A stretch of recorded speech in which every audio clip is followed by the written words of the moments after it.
You ask Tiger to calculate. This deals with finding the midpoint between 2 points. The midpoint between the 2 points is 12, 14.5.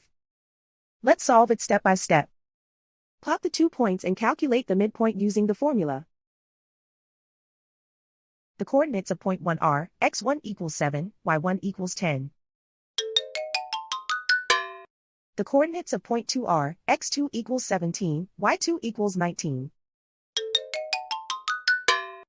PM represents the midpoint of the 2 points.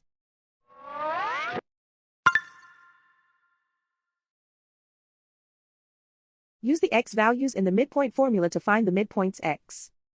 x1 equals 7.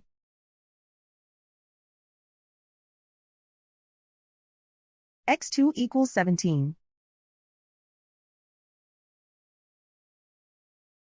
Simplify the arithmetic.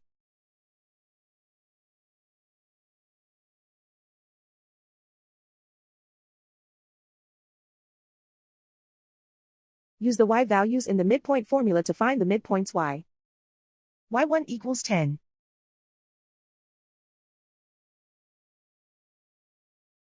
y2 equals 19.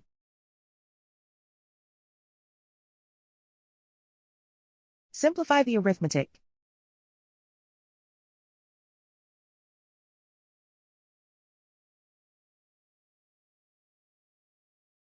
And so, the midpoint is 12, 14.5.